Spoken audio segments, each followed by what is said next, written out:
This is Mrs. King, and I'm demonstrating today's project. I have my pastels here. You're going to have a pencil and an eraser to work with. When I'm doing my demonstration, I'm going to use a marker so that you can see my drawing better. First, you're going to flip it over, put your name on the back. Next, you're going to flip it back over, find the center of your paper, and put a tiny dot just so that your eye can locate where the center is. So this is my center. I'm going to draw a circle around that center about the size of a quarter. Then I'm going to create tick marks for my petals.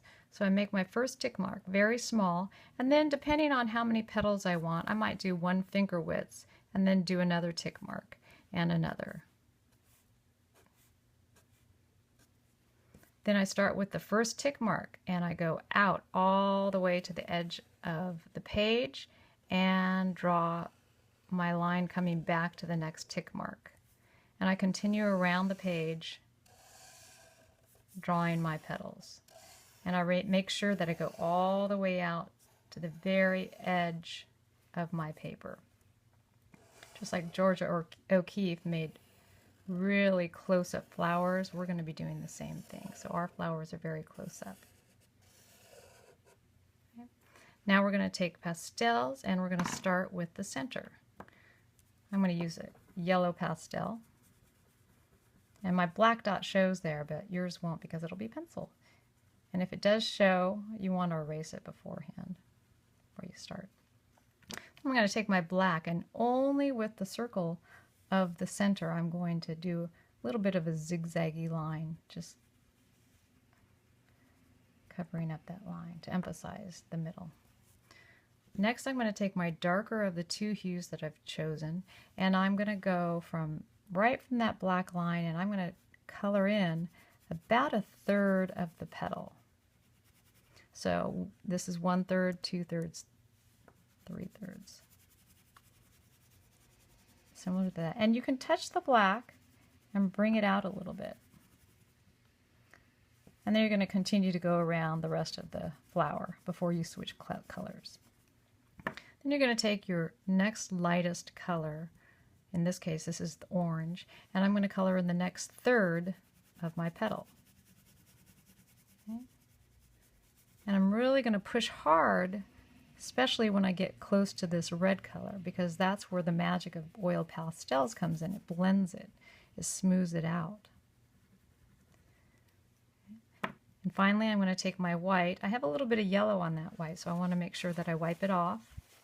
So I have a clean pastel, and I'm going to mix it for the tip of my flower petal. And you notice how hard I'm pushing. I'm pushing really hard, and you see how it blends it in a little bit more. And I can go over the orange a little bit more. Okay. And then I can go back with more orange here and blend it in a little bit more. So it becomes a little bit more smooth. And then I can go back with my red and blend that in a little bit more.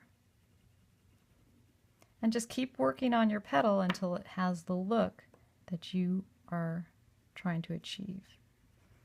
So you can see how we have a lot of different values here.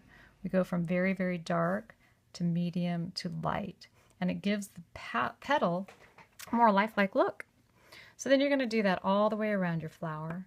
And finally, you're going to go back with your black pastel, and you're going to go right over your pencil marks. And what this is going to do is it's really going to make the colors pop, because it's going to create contrast.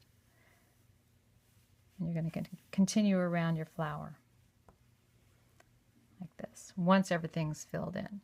Now with the center here, I might want to add a little bit of color and interest. So I'm going to put little dots here like this, similar to flowers I've seen. And I might want to take a little bit of white and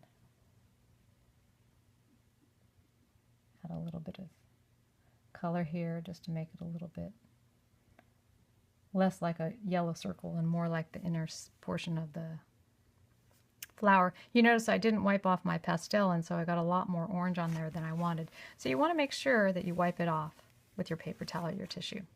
And finally, if you have time at the end, you can fill in the back of the flower. So in this case, I'm going to fill it in with green. And when I get close to the black, you'll notice that it's going to pick up some of that black. So you want to be careful with that. If you don't want that black coming into your background, you need to be very careful, or do the black ground before you do your black lines.